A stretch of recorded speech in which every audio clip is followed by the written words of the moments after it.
This video is sponsored by Amino Apps. If you were ever trying to find a place that shares common interests with you, then the Amino mobile app is the perfect thing for you. Amino is a mobile network of communities for literally every single interest you can think of, including games, movies, anime, sports, even Digimon, the greatest game ever created. Oh yeah, and there's Pokemon too. And to manage all of these amazing communities, Amino also has a master app where you can easily navigate through each amino. But come on, Pokemon is where it's at, and I gotta say, I really enjoy the people on PokéAmino. They always provide me with tons of fun things to do when I'm bored, like give extremely hard quizzes, or just fun art to look at. And on these wonderful communities, you can browse through the curated feed to see posts by other users, vote on polls, take quizzes, and even text voice chat and avatar chat with other users. You can also check out what's going on in real time via the community's live layer. Just look at all the people chatting, voting on polls, and even reading posts. And to further integrate this video into PokéAmino, I will also be posting a poll on which Pokemon champion you think is the worst, so get on there and let me know your thoughts. If you guys want to download the app for yourself, I will leave a link in the description, and if you do, then the first thing you need to do is add me on there as well. My screen name is Eryizo. Hope to see you guys there, and with that being said, let's get started.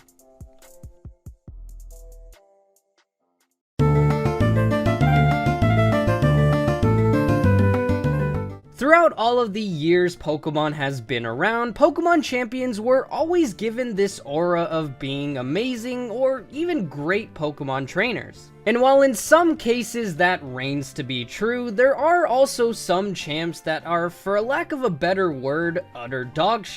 But out of all of the past champions we've had to face, which one is actually the worst? A few weeks ago, I did a video covering which Pokemon champion was the hardest, and that was received fairly well. So today, I thought I'd tackle the other side of the spectrum to come up with what I believe to be the correct answer to who is the worst Pokemon champion. What I'll be factoring into this video is how bad the champion's Pokemon team is, how easy the battles were relative to the Pokemon generation they're in. For example, since Cynthia is the Gen 4 champion, one of her Pokemon being Spiritomb at that point in time had no weaknesses, since Fairy didn't exist at that time. And of course, how many counters there are to their Pokemon. And since there are 10 different champions at this point in time if you count Kukui and Hau, talking about all of them would just take up too much time. So with that in mind, I decided to narrow down the contestants to just the top 3, or I guess in this case, the worst 3. Plus, we all know champions like Cynthia and Kukui have no business being anywhere near this video. If you guys enjoyed the video, be sure to leave a like, subscribe, and share this video with a friend. And with that being said, let's get started.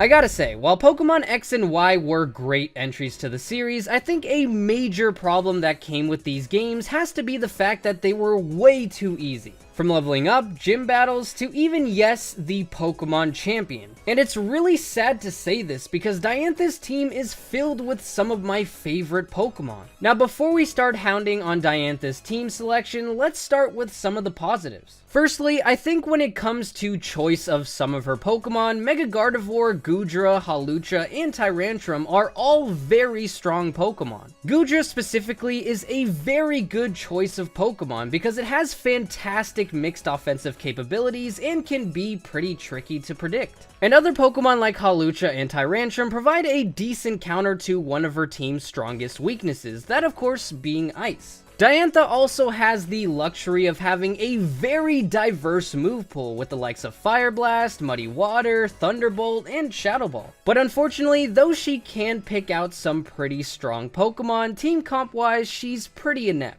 With the fact that 4 of her Pokemon are weak to Ice and 3 of her Pokemon are weak to Steel and Fairy, it's just not a great time for her Pokemon. Now sure, Ice isn't the best type in the world, but offensively, it packs a serious punch. And with Steel and Fairy being two of the strongest types in the game, that's just something you don't want to be weak to. We also have to keep in mind that there's no Pokemon on her team that resists Steel or Fairy moves, so it's basically open season at this point. Pair that with the fact that only a Fire Blast Goodra and a Poison Jab Hawlucha are the only moves super effective to those two types, and well, it's just not good enough. At least with Ice, this team's greatest threat, you have one Pokemon that can resist its attacks, but it's pretty much negated when you find out that Aurorus is that very Pokemon. Aurorus, first of all, has to be one of the worst Pokemon to pick in general, and that's obvious because of that horrible dual typing of Rock and Ice, being weak to 6 different types with Fighting and Steel being quad effective. But you should already know that if you watched my worst dual types video. Now sure, you also got Hawlucha and Tyrantrum to counter Ice, but them also being weak to it makes things very dangerous. Especially when Hawlucha is super frail and people tend to run Ice Beam on non-Ice type Pokemon. Again, it's great to have that move pool diversity, but you always want to have that hard counter like a Fire type Pokemon to really hit that extra damage. All in all, if you just bring a Mega Mawile and an Ice type Pokemon, you can pretty much take out her entire team. As far as champions go, Diantha is far from the best, but is she the worst?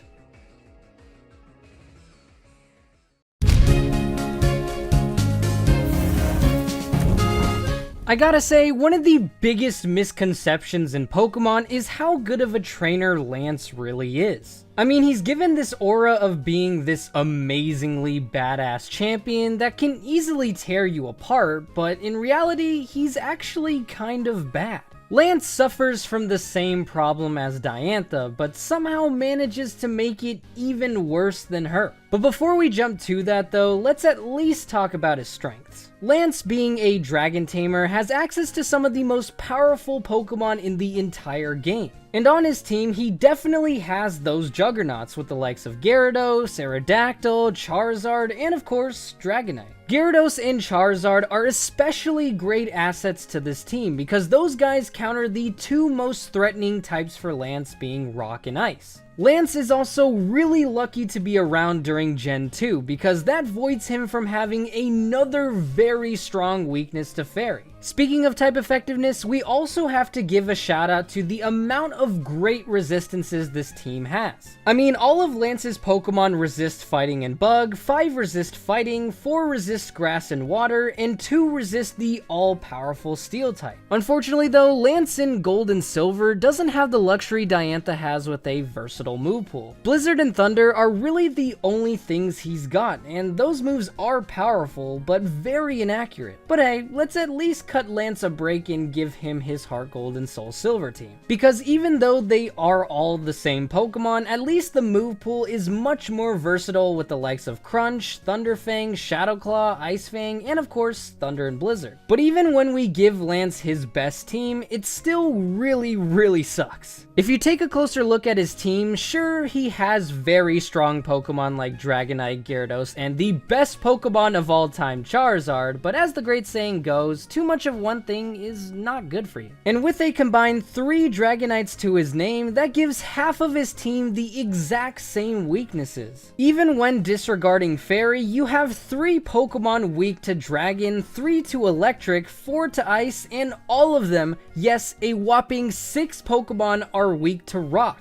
And if you know anything about battling in general, you'll know that that's a very bad sign for a Pokemon team. Combine that with the fact that 0 Pokemon resist Ice, Electric, and most importantly Rock, and well, it's a recipe for disaster. But yes, like I said earlier, Charizard and Gyarados were brought in to counter types like Ice and Rock. But like the Diantha situation, it's a very slippery slope when they themselves are also weak to said types, at least in Gyarados' case. Seriously, the whole battle can be over with in a matter of minutes if you just bring an Ampharos with Power Gem, or just a Rock and Electric Pokemon. In short, we were lied to about Lance's competence in battle. He's actually one of the worst Pokemon trainers of all time.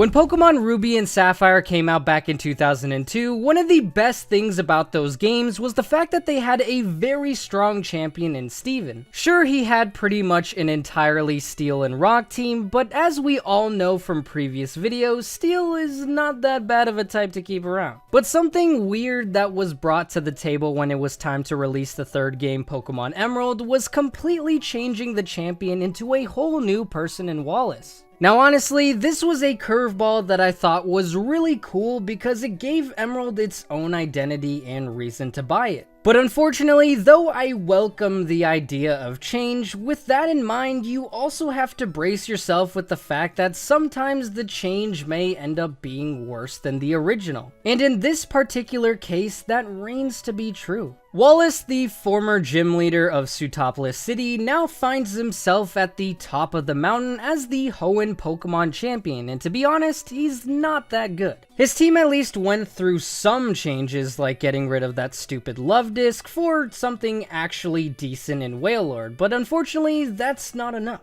But hey, let's not focus on the negatives, let's take a look at the positives. Firstly, if you had to pick a strong mono water team, you can't really do much better than what Wallace has. Wailord provides bulk and a setup for Rain Dance, Tentacruel is a great special defensive wall that can poison, Ludicolo has grass moves and can Leech Seed, Wishcash has ground type moves, Gyarados has Dragon Dance and Earthquake, and Milotic is just really sound defensively. Tentacruel and Wishcash are especially important to the team because these guys counter the two most threatening types in Electric and Grass. Resistant-wise, Water also provides great defense, having key strengths against types like Fire, Water, Fighting, and Steel. And with Electric being its most threatening type, having a Pokemon like Wishcash who is immune to those attacks can be really nice to switch out to. And like I said, move-wise, even though Wallace may lack in variety, he makes up for it big time with just powerful and annoying moves like Dragon Dance, Earthquake, Recover, Ice Beam, Toxic, Double Team, and Amnesia. But with all of that being said, you can't escape the inevitability that you're at a serious disadvantage when you run a monotype team. The weaknesses are just going to catch up to you. And while yes, Wallace did make his team a little more spread out, you still have more than half of his team weak to Electric and half weak to Grass. Yes, you have a Wishcash who bodies electric types, but what happens when you easily take it out with a grass move? Sure, you can say Gyarados can also help because he has Earthquake, but it's also 4 times weak to electric types, so why would you even want to have it out there? When it comes down to it, all you need at the end of the day to beat this team is a good enough electric type like Manectric, a grass type, and probably a flying type for Ludicolo, but that's only if you really want to make things easy. Just bringing a grass and electric type though should definitely be enough. Wallace, I'm sorry man, you tried,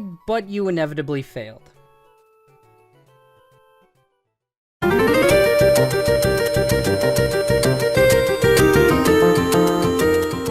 So after talking about the 3 worst Pokemon champions that came through the years, which one do I think is the worst out of all of them? And well, after the extensive research I've done for this video, I undoubtedly have to say that Lance is the absolute worst champion of all time. I'm sorry, but when half of your team is the same Pokemon, it just really heightens the weaknesses you already have. Combine that with the fact that literally every Pokemon on his team is weak to one type, and half or more are weak to 3 other types, and you can pretty much take out this team in record time. Yes, Diantha and Wallace certainly have their weaknesses and flaws, but none of them are as bad as Lance's. Coming into this video, I would have never thought that I'd be saying Lance is the worst champion, but the stats don't lie. The worst Pokemon champion of all time is Lance.